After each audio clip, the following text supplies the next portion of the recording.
Hello, I am here to check in for my flight to Paris. I hope I am not too late. Good afternoon. No, you are just in time. May I have your passport, please? Thank you. Let me find your booking. Yes, here it is. Do you have any luggage to check in today? Yes, I have these two large suitcases. I am moving to Paris for a few months, so I have a lot of things. I understand. Please place the first suitcase on the belt.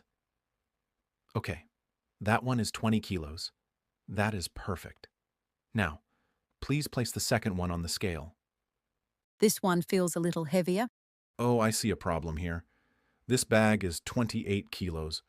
The weight limit for this flight is only 23 kilos per bag. Oh no, I didn't realize it was that heavy. Is 5 kilos really a big problem? I am afraid so. Our system is very strict about the weight limits for safety reasons.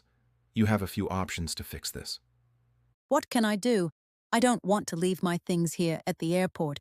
You have three choices. First, you can pay a fee for the excess baggage. Second, you can take some items out of the bag and leave them.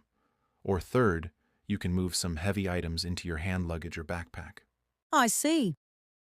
How much is the fee if I decide to pay for the extra 5 kilos? The excess baggage fee is 10 euros for every extra kilo. So for 5 kilos, it will be 50 euros in total. 50 euros. That is quite expensive for just one bag. I think it is better if I move some things to my backpack instead. That is a very good idea. Many passengers do that to save money.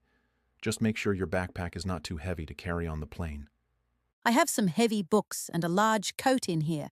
I will put the books in my backpack and I can wear the coat on the plane. That should work perfectly. Take your time. There is a small area over there where you can reorganize your bags without blocking the line. Thank you so much for your patience.